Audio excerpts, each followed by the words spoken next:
I believe you know we have different types of salts, but do you know that all of these salts are different when it comes to their source, their processing, their mineral content, and also their flavor?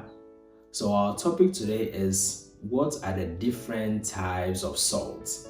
This is the Holistic Wellness Sports.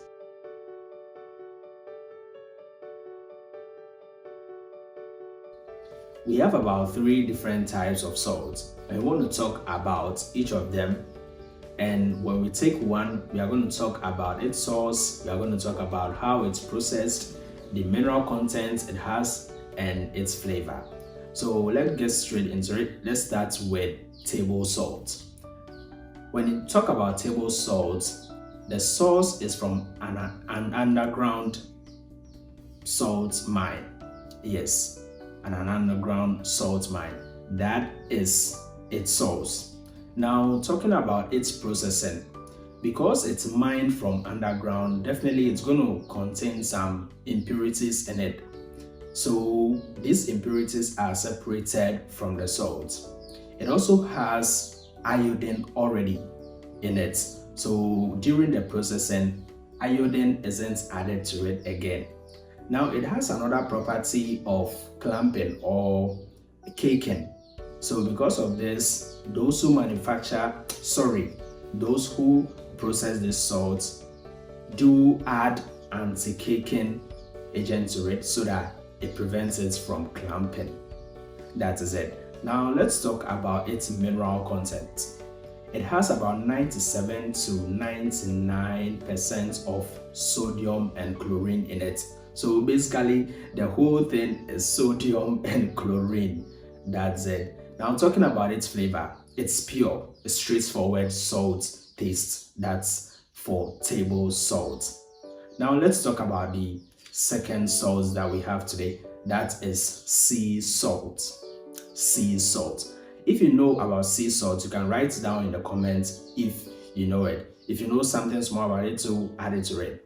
So talking about sea salt, its source is from evaporated seawater.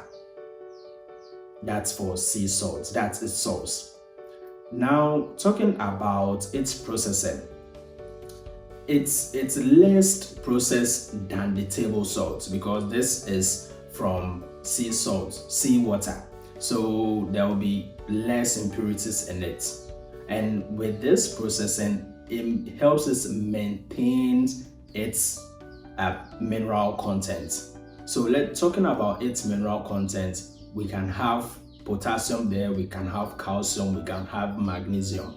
All these minerals have positive results on the body. So it adds up to this sea salt to make it more fortified. That's it. So talking about its flavor too, its flavor is a very sharp one.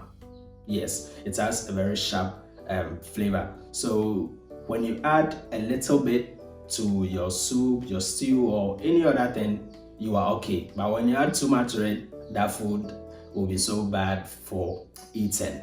Yes, and it's also coarse in nature, meaning it has larger particles. I hope you get the properties of this sea salt. So there's it for sea salt.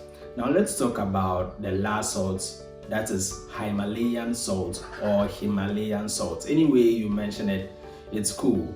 Himalayan salt or Himalayan salt. This is mined from an ancient salt mine in Pakistan, specifically Kura salt mine. Kura salt mine. It's Khewra, Kura salt mine.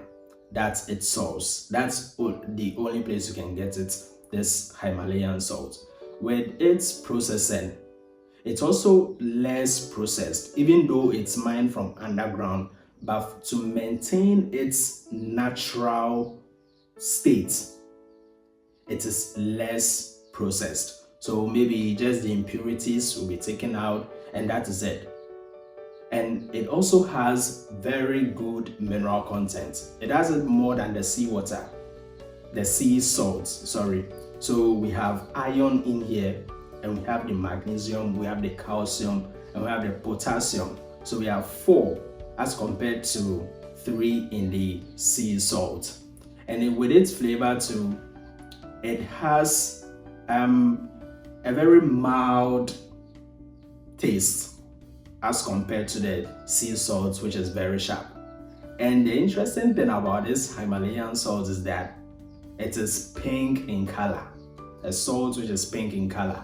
If you've seen Himalayan salt before, you can write it in the comments. Yes, if you've seen Himalayan salt before. So in a nutshell, what we're talking about here, when we talk about a table salt, we are talking about how fortified it is with iodine already.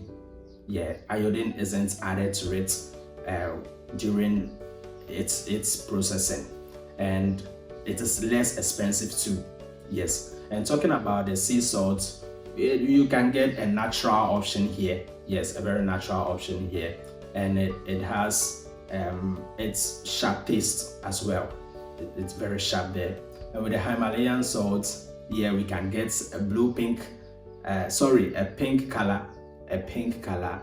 We can have its mild taste as well, and its strong mineral content. So that's it with this topic on the types of salt that we have. So we saw its sources, their sources, we saw their mineral contents, we saw the processing formats, and also their flavor. So anytime you take in any of these salts, you can at least recall what we just said here. Yeah, I know other people would like to see or know about this insight. So be kind to us, share it to them. And if it's valuable to you too, kindly like this video for us so that we can get more on this. We are still on our broad topic, salt. So this is the second topic on salt. You can remember that we always talk about our coaching programs. They are always active. Yes, so if you want to get started on a body transformation, just get into the description. You will find our WhatsApp link, send us a direct message so that we can talk there, or you can get straight into the website, complete the forms, and we get started. This is the Holistic Wellness Sports. And until same time next week, take good care of yourselves and each other.